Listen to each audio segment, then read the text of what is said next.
There are people who wake up and decide they haven't always run and they want to run a marathon, but it takes a long time to train for a marathon.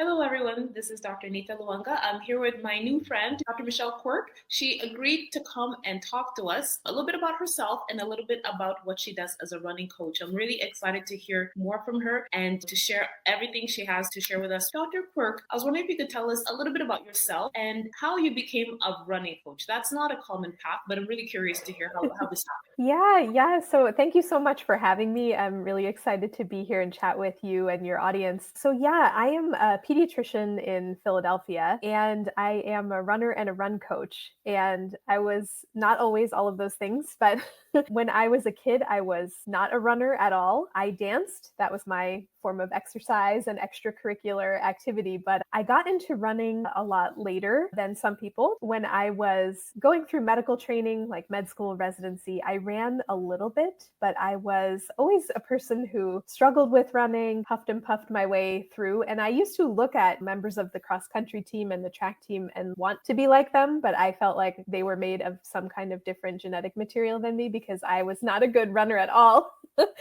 And when I finally finished my residency and I got my first job as a pediatrician in the hospital, I found myself at sort of a crossroads, really. Like I had done all of this training. I feel like I should have arrived somewhere, but to where I was arriving, I have no idea because I was a very tired, burned out physician. And I didn't have the word burnout at that time. This is maybe 12 years ago. We weren't talking about it as much, but that's really what I was. And I found myself in the ER one night talking to a patient and their family about the importance of exercise and eating a nutritious diet and fruits and vegetables and all of these things. And I thought, here I am like telling them to exercise and I am not doing it myself. And I came home, I dusted off my sneakers in the closet and decided I was going to go and run around the block the following day. And I would like to say what made it stick that time, as opposed to all the other times that I had run around the block and kind of gave up and shoved the sneakers back in the closet. But I think it was that time of life. And anyway, that was 12 years ago. I like to say the rest is history, but a lot happened since then. But I've been running ever since then and worked my way up from around the block to first 5K, first half marathon, and started bringing others along with me. So my mom, my husband, various family members, friends, and I was coaching them without realizing that I was coaching them at first, but I officially became a coach about 5 years ago, and Mindful Marathon started then. So that was a long-winded answer, but I wasn't always a runner. Wow, that's incredible. And I never would have guessed because to do long distance running is not easy. I think I would have been in the same camp as you. I'm like, those people have other genetics. I'm more of a sprinter. So I'm really impressed that you stuck with it. And the other thing that impresses me about your story is that you, like as physicians were told, tell your patients to exercise, tell your patients to be healthy, but you really took that to heart and you wanted what you're saying to be authentic. So I think I really commend you for following through because many of us have those thoughts. I should be doing this myself and we don't do it. So that is awesome. I would like to ask you my next question. What is something that people are surprised to learn about you? Like, I'm definitely surprised to hear your story, but anything else that people be surprised to hear about you? I think, yeah, besides the fact that I wasn't always a runner, people who knew me when I was a kid or when I was in high school, that would be a surprise. People who know me now assume, oh, you must have always been a runner. Let's see. The other thing might be, I have a fierce love of Bruce Springsteen. I love him very much. If you hang around on any of my social media, you'll probably see some pictures of Bruce, but that surprises people.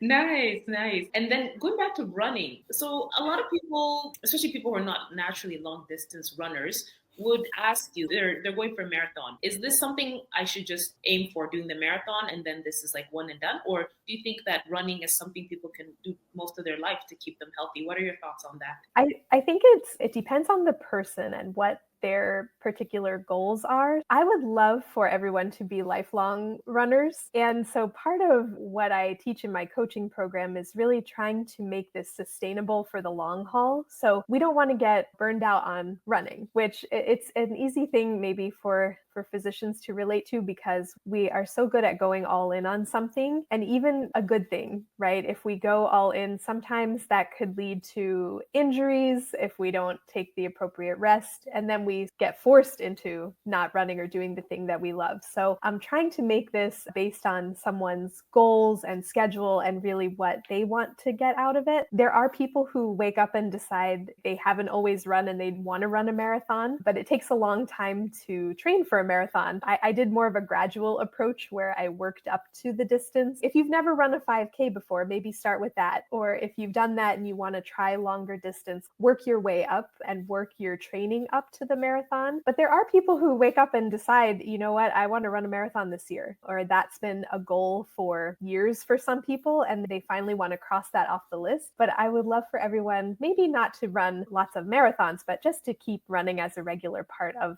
their lives as they get older. So finding a way to make that sustainable, whatever that means for you, periods of rest, having different goals, whether that's distance or time, speed, things like that, just to keep it interesting. But I think it's different for everyone. But I would love for everyone to have a lifelong love of running.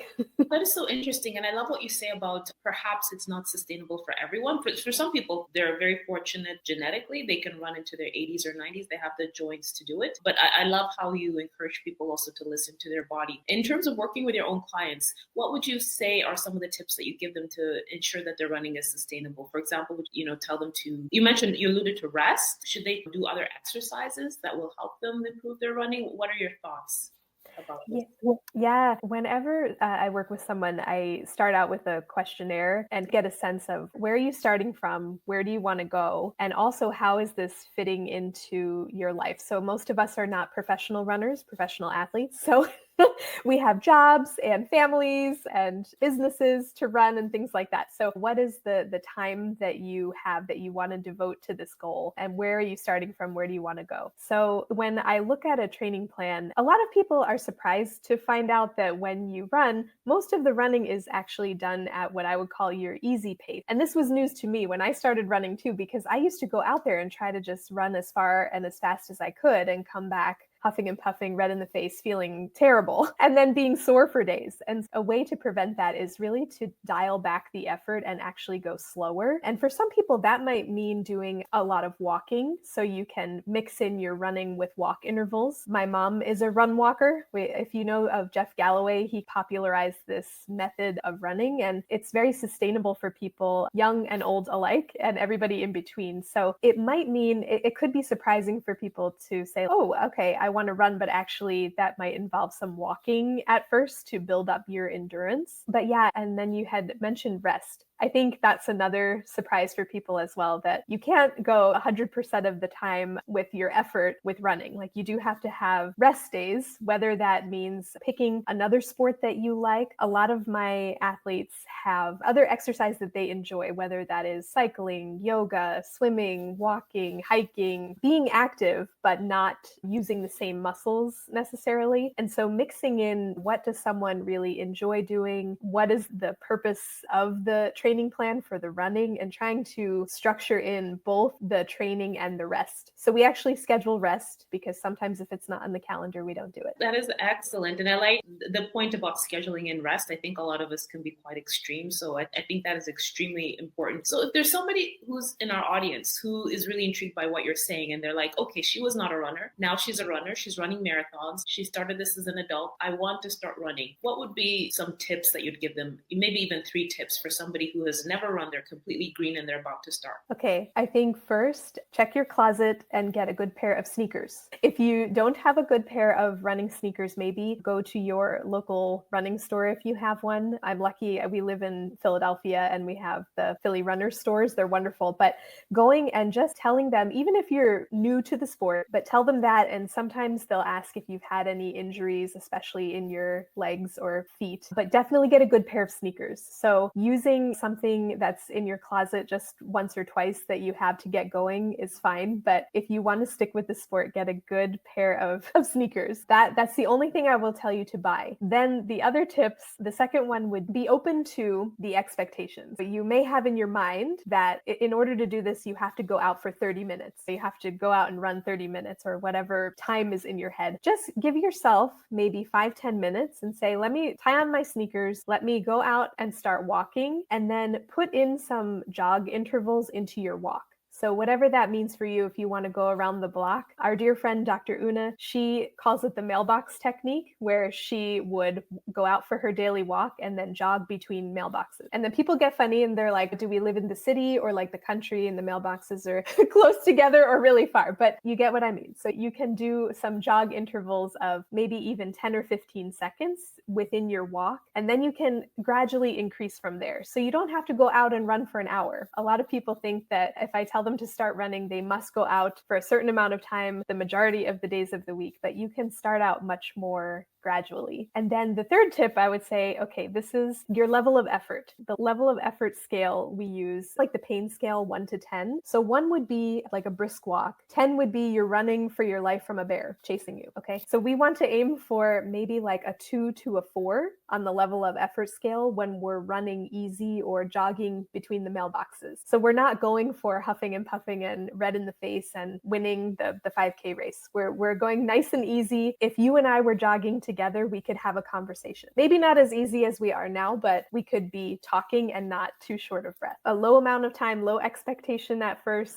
run walk intervals, and level of effort scale. Wow, I love how you broke that down. You make running seem a lot less intimidating, and just that scale of 2 to 4, I'm like, maybe even I can start doing long distance running. I really love those tips. And the runners as well, that is priceless. It makes me think of some of the silly things I've done. People will be like, oh, running, it's not a very expensive sport if you're only telling me to buy sneakers. But then I say, please ask my husband, because now we have gone on all of these destination race trips and all of the race registrations. So it starts out as not very pricey, but yes, when you get hooked, we definitely do a lot of traveling for running, which is very fun.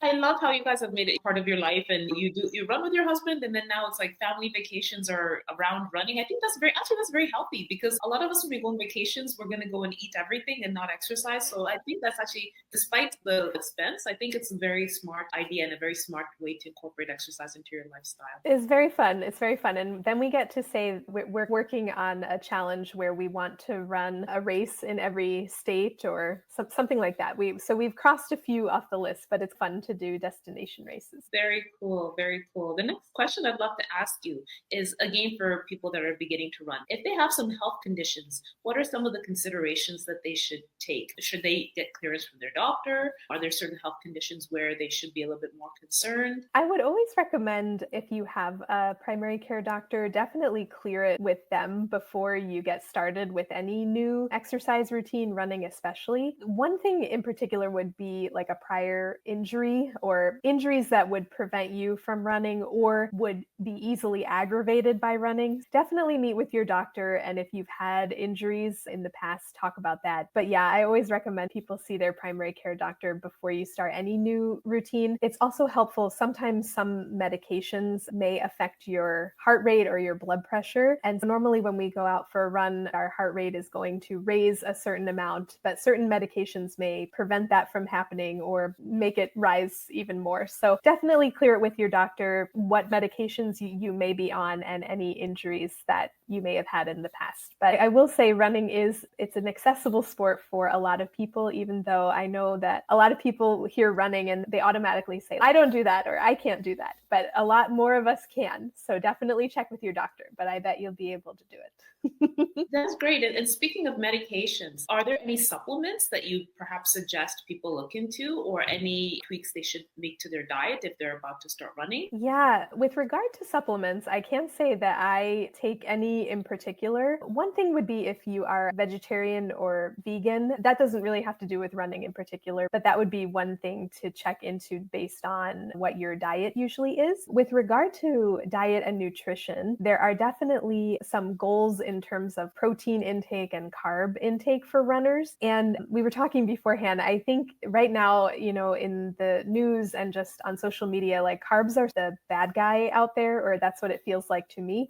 And I am preaching that the runners need carbs. And so our fuel for long distance running is really carbohydrate. So there are goals for runners. And sometimes when I work with clients, a big part of the coaching is actually just to be a little bit more open to carb sources. I'm not saying we need to go out and eat a bag of chips or have a box of chocolate, but like good carbs in the form of rice and potatoes and fruits and vegetables and things like that. But we do need carbs in our life. So I may be against the mainstream because right now everyone seems to be scared about carbs, but the runners need carbs for sure, especially the marathoners. Yeah. But one thing for the long distance runners out there, I work with a couple of people in sports nutrition. And so we have guidelines for runners. If you're new to the sport, I wouldn't even worry about it.